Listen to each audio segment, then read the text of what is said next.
Hello, friends. This is Dave Hurwitz, executive editor at ClassicsToday.com, here with a référence recording. Yes, the version de référence of the Canteloube Chants d'Auvergne, the songs of the Auvergne. Oh, God, these are beautiful, aren't they? I mean, they're supposed to be folk songs, supposedly. I have the scores over there. Ooh, they're luscious and yummy and fabulously well orchestrated. You know, Canteloube wrote lots of other music, and he's one of those composers who we really ought to hear more of. I mean, it's true, his name sounds a lot like Cantelope, and that's a problem because people are not quite sure whether you're listening to music or you're going out to buy a melon.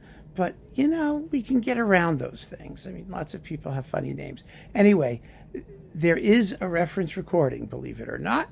It's not my favorite. It may not be the best, you know, but here it is, and you'll all recognize it. Kiri Te Kanawa, yeah, with the English Chamber Orchestra under Jeffrey Tate on 2 discs, coupled with the Bachiadas Brasileiras number 5 as well for soprano and cellos, with Lynn Harrell leading the cellos. Anyway, boy, did this thing sell a bazillion copies, largely because one song, Bayero, the most famous one, you know, it's just a gigantic, orgasmic vocal schmooze. It's kind of like Strauss's 4 last songs without the content. You know what I mean? It's just this luscious, yummy homage to the soprano voice. And you can take it as slow as you want and make it as dreamy as you want. And boy, do they. It's something special. And it was like airline commercials. I think it was airline commercials. It was all over the place. And that's what made this the reference recording, because that was the version. And everyone ran out and bought it. And it was fantastic. And then, of course, you know, the critics showed up. Oh, the critics, those horrible parasites sucking the blood out of the performing arts universe. And it's delicious. Yes, it is. Anyway, you know, we showed up and pointed out that there were better, more idiomatic, more interesting versions of these songs of the Auvergne. I mean, as everybody knows, the best one, ouch, I just whacked my knee. Oh, that hurts. The best one, wait a minute, it's right here. I have it right here. Ow. Damn. Okay, I've recovered. Is Natana Dareth with the Utah Symphony and Maurice Abravanel. Oh, no, Maurice Abravanel. It was just a nameless orchestra. It's on Vanguard, like with all the other Utah stuff. No, it's orchestra conducted by Pierre de la Roche.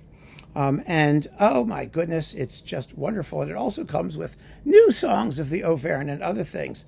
Now, Natana Dareth is an Israeli singer who specialized in folk music, among, you know, in addition to doing classical stuff. And she was just so earthy and authentic and every bit the opposite of this highly perfumed, stylized, but no less exquisite and beautiful version. It's not like there's anything wrong with Kiri Te Kanawa. It's not. The thing is, before Kiri Te Kanawa came up, and for those who didn't know Natana Dareth, there were a couple like really famous versions. There was Victoria de Los Angeles, of course, which was an older one, and there was also the Anamorpho Leopold Stokowski. Now, none of those were complete. They had excerpts from them, and then Frederica von Stade did it, of course. And some other people did it, and you know, they all sound fine. They're unkillable pieces. They're just lovely. However, this one got enormous acclaim, and then it, you know, aside from the critics coming in and pointing out that you have to have Natana Dareth, if you really care about these works, which people didn't, they cared about the singer. They cared about the beauty of the voice. And Kiri Te Kanawa was a polarizing singer, because she had an absolutely gorgeous voice, but she was not known for being, shall we charitably say, a Kunstdiva.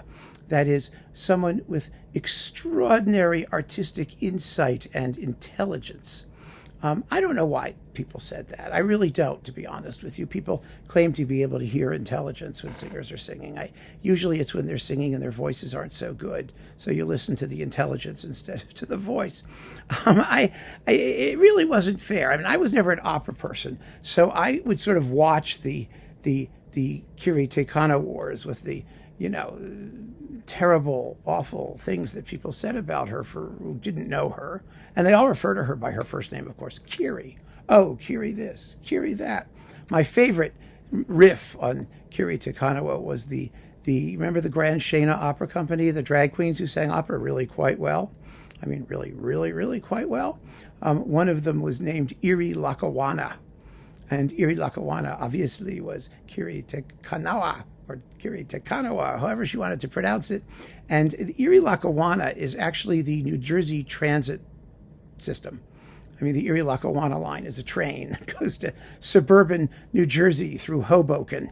I used to take the Erie Lackawanna once in a while, and I noted the resemblance before I saw that. Anyway, it was very amusing. But she came in for a lot of crap, and it was wrong. I mean, it was all just wrong. She was a splendid singer, a wonderful singer with a beautiful voice, and the reason that people allowed her, I think, to be the reference recording for the Canteloube is because these aren't pieces that require any particular dramatic insight or intelligence. I mean, they're just beautiful voice pieces.